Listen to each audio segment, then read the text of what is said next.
2017년 가을 장로들과 책임 형제들을 위한 국제훈련 미니스트리 다이제스트. 교회에 대한 하나님의 삼중 목적.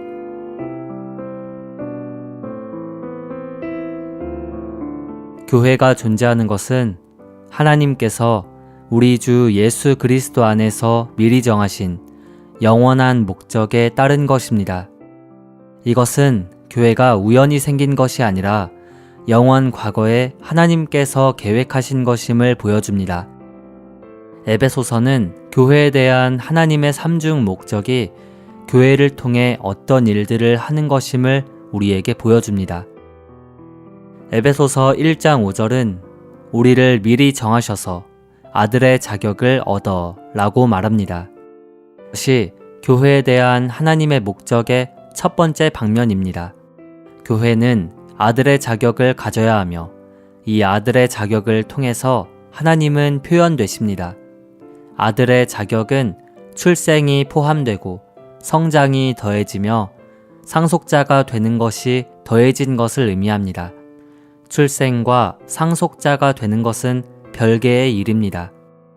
먼저 우리는 하나님의 자녀가 되어야 하고 그런 후에야 성장하여 상속자가 되어 완전한 아들의 자격을 얻을 수 있습니다. 우리가 완전한 아들의 자격을 누릴 수 있는지의 여부는 생명의 성장에 달려 있습니다. 그러나 생명의 성장은 또한 변화에 달려 있습니다. 에서가 장자권을 잃어버린 것과 같이 우리가 혼 안에서, 즉 자아 안에서 산다면 우리는 합당한 성장이 없게 되고 완전한 아들의 자격에 이르지 못할 것입니다. 만일 우리가 자아를 잃어버리고 혼을 부인하며 영 안에서 산다면 주님은 우리를 변화시킬 기회를 가지실 수 있습니다. 그분은 우리 영에서부터 밖으로 확장되시어 우리의 혼을 적시실 것입니다. 혼의 변화를 통하여 우리는 참되게 성장하여 하나님의 모든 어떠하심과 하나님께서 계획하시고 성취하신 모든 것을 충만하게 누리는 완전한 아들의 자격을 누리게 됩니다. 하나님은 그분 자신의 형상을 따라 사람을 만드시고 온 땅을 다스리는 권위를 주셨는데 이 두 가지가 하나님께서 사람을 만드신 목적입니다. 형상은 아들의 자격과 관계가 있고 하나님을 표현하기 위한 것입니다. 권위는 하나님의 대적을 처리하는 것과 관련이 있습니다. 교회에 대한 하나님의 목적의 두 번째 항목은 그분께서 만드신 사람의 두 번째 방면과 관계가 있습니다. 창세기 3장부터 요한계시록 20장까지의 기록에는 긍정적인 것과 관련해서 아들의 자격에 관한 부분도 많이 있지만 부정적인 것과 관련해서 원수를 정복하는 것에 관한 부분도 많이 있습니다. 뱀은 창세기 3장에서 나타나지만 이 옛 뱀은 요한계시록 20장에 가서야 결박되고 무저갱에 던져집니다. 그 중간에는 아들의 자격이 있고 원수와의 전쟁도 있습니다. 하나님께서 이전에 각 시대에 하셨던 일과 오늘날 하고 계신 일과 장차 하실 일은 바로 우리에게 아들의 자격을 주고 그분의 원수를 정복하는 것이며 최후에는 뱀을 던져버리는 것입니다. 하나님의 영원한 계획에 따르면 이것은 교회를 통하여 이루어집니다.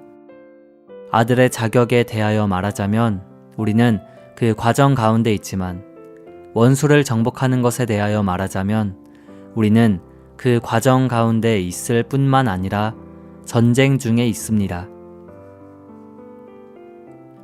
교회는 아들의 자격을 통해 건축되고 교회의 건축을 통해 하나님의 원수가 정복되며 또한 하나님의 지혜가 전시됩니다.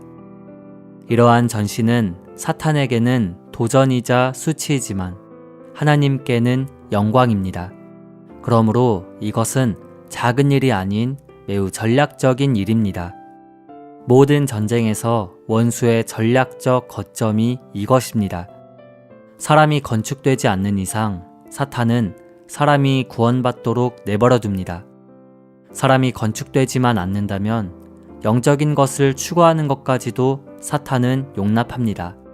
사람이 건축되지만 않는다면 사탄은 사람이 어떤 일을 하든지 다 용인합니다.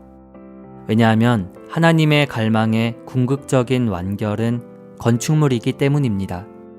사탄은 이것을 알기 때문에 한면으로는 세상을 건축하여 그에게 속하게 하고 다른 한면으로는 온갖 술수를 부려 하나님의 참된 건축물인 교회를 파괴하려고 합니다.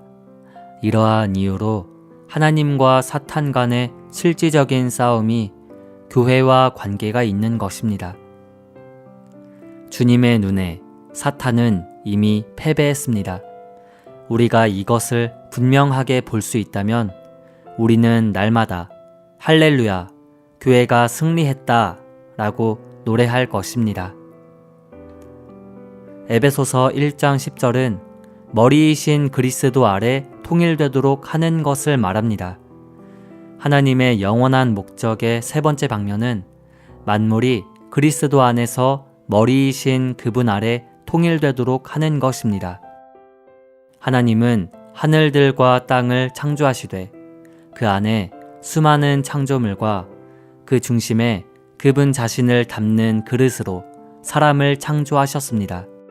그러나 하나님께서 사람 안에 들어가시기도 전에 하나님의 원수인 사탄이 사람을 유혹하여 선과 악의 지식나무의 열매를 먹게 함으로써 사람 안에 자신을 주입해 넣었습니다.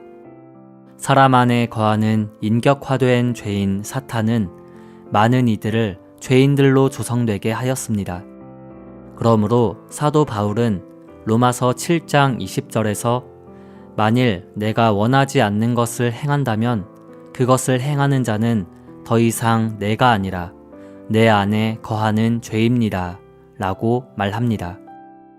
사람이 만물의 인도자로 세워졌기 때문에 인도자가 손상됨으로써 다른 창조물도 손상되었습니다.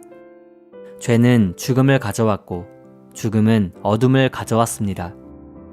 우리는 어둠이 있는 곳에 혼란이 있다는 것을 알고 있습니다. 빛이 없다면 질서가 없고 모든 것이 혼란 가운데 있게 됩니다. 온 우주가 이런 혼란의 영향을 받아 창조물이 허무한데 굴복하게 되었습니다. 하나님께서 회복하시는 방법은 그리스도로 사탄을 처리하시고 생명으로 죽음을 처리하시며 빛으로 어둠을 처리하시고 질서로 혼란을 처리하시는 것입니다. 이러한 일은 먼저 그리스도 안에서 그분 자신을 우리의 생명으로 분배하심을 통해서 이루어집니다. 생명이 왔을 때 빛이 있었습니다. 요한복음 1장 4절은 그분 안에 생명이 있었으며 그 생명은 사람들의 빛이었다 라고 말합니다. 그리고 주 예수님은 또 나는 세상의 빛이니 나를 따르는 사람은 결코 어둠 속에 다니지 않고 생명의 빛을 얻을 것입니다 라고 말씀하셨습니다. 그리스도로 충만될 때 우리는 생명으로 충만되며 우리 안에는 생명의 빛을 비추는 빛이 있게 됩니다. 이 생명은 죽음을 삼키고 이 빛은 어둠을 쫓습니다. 우리가 생명 안에 있고 빛 안에 있을 때 우리는 혼란에서 구출되고 질서와 조화와 하나 안으로 이끌립니다. 교회에 대한 하나님의 목적은 그분 자신을 우리 안에 생명으로 일해 넣으셔서 우리가 빛으로 가득해지는 것입니다. 우리가 이 빛의 다스림을 받을 때 하나와 조화가 있게 되는데 이것이 진정한 건축입니다. 이 건축을 통해서 그분은 모든 창조물에게 빛을 비추시고 그들을 혼란에서 이끌어내십니다. 교회가 건축되는 것이 얼마나 중요한지, 교회가 건축되지 않으면 하나님은 결코 만물을 그리스도 안에서 그분의 머리 아래 통일하실 수 없습니다. 하나님께서 교회의 생명이 되시고 교회가 이 생명을 통하여 건축되어야 하나님의 빛은 빛을 발하여 다스리는 요소가 될 수 있습니다.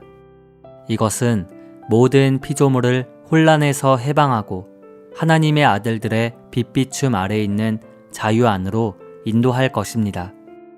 그럴 때 그리스도께서 교회를 통하여 만물의 머리가 되시고 하나님의 모든 문제가 해결되며 모든 피조물이 하나님의 아들들의 영광의 자유 안으로 이끌릴 것입니다.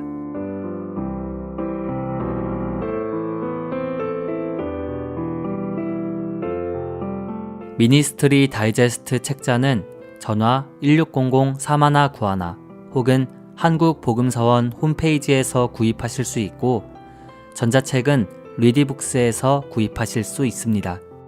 감사합니다.